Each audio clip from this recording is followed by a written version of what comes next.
حضرت عائشہ صدیقہ رضی اللہ تعالیٰ عنہ فرماتی ہیں ایک عورت تھی اور اسے نبی پاک صلی اللہ تعالیٰ علیہ وسلم نے وہ کلمہ پڑھ کے مسلمان ہوئی، مدینہ طیبہ آ گئی تو حضور نے مسجد نبوی شریف میں اس کے لیے مکان، ایک سادہ سا کمرہ ساتھ مسجد کے بنوا دیا، وہیں رہنے لگی۔ اکثر وہ سیدہ طیبہ کے پاس آتی تو حضرت عائشہ صدیقہ رضی اللہ تعالیٰ عنہ فرماتی ہیں وہ بڑی باتیں سناتی اور آخر میں کہتی وہ ہار والا دن بھی بڑا عجیب دن تھا اور میرے رب کی قدرتوں کا دن تھا، وہ بھی بڑا عجیب دن تھا۔ سیدہ عائشہ صدیقہ رضی اللہ تعالیٰ عنہ ایک دن فرمانے لگی کہ تو ہار والے دن کا بڑا ذکر کرتی ہے، وہ کیا دن تھا؟ تو خاتون کہنے لگی اماں جی وہ دن تھا جب میرے رب پر بھروسہ اور مضبوط ہو گیا، جس دن میرا اپنے رب پر توکل اور بڑھا، میرے ایمان میں یقین میں اور پختگی آئی۔ کہنے لگی میں ایک گھر کی کنیز تھی، نوکرانی تھی، اس گھر میں ایک بچی تھی جس کے پاس سونے چاندی ہیرے جواہرات کا ہار تھا۔ اس زمانے میں چمڑے کے اوپر لوگ ہیرے جواہرات لگاتے تھے، کئی دفعہ سرخ رنگ کے چمڑے پہ لگائے جاتے تھے، وہ بچی پہنتی تھی تو کہتی ہوں بچی کے اس نے اتار کے رکھا یا اس سے گرا وہ ہار تو چیل اسے اٹھا کے لے گئی گوشت سمجھ کے اور میرے سامنے اٹھا کے لے گئی۔ گھر والوں نے مجھ سے پوچھا، یہ بخاری میں موجود ہے، گھر والوں نے پوچھا مجھ سے کہ وہ ہار کہاں ہے تو میں نے کہا چیل اٹھا کے لے گئی۔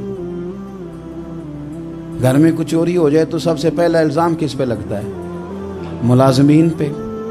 کہتے انہوں نے مجھے بڑا مارا، بڑی تکلیف تھی، حتیٰ کہ میری شرمگاہ تک کی تلاشی، میری عزت اتنی خراب کی میں بتا نہیں سکتی۔ میں نے اپنی زندگی میں ایک واقعہ دیکھا، ایک امیر گھر میں چوری ہو گئی، ملازم کو اتنا مارا کہ وہ چارپائی پہ پڑ گیا،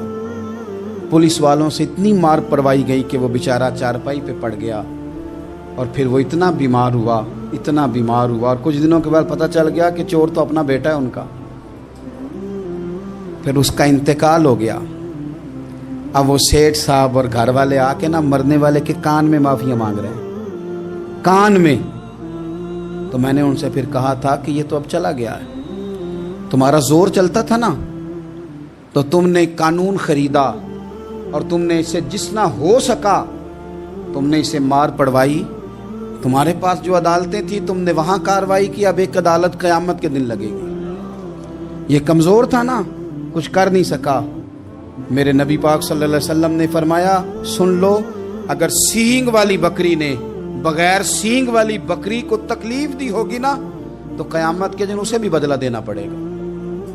کہ تیرے پاس سینگ تھے اور تو نے اسے مارا تھا۔ وہ خاتون عرض کرتی ہے سیدہ عائشہ کی خدمت میں کہ مجھے بڑا مارا، مجھے تکلیف دی، میں کہہ رہی تھی کہ میرے سامنے چیل لے گئی ہے پر وہ نہیں مان رہے تھے، اماں جی انہوں نے مجھے بڑا مارا۔ حضرت عائشہ صدیقہ کہتی ہیں پھر کیا ہوا؟ کہنے لگی اماں جی جب کوئی میرا مددگار نہ رہا، مجھے تکلیف دے رہے تھے، رسوا کر رہے تھے، تو میں نے اپنے رب سے مدد چاہی، میرے رب کی طرف میں نے توجہ کی، میں نے کہا مالک اب تو ہی میرا مددگار ہے۔ کہتی ہے وہ مجھے مار رہے تھے تو وہ چیل جو ہار لے گئی تھی وہی لے کے واپس آ گئی،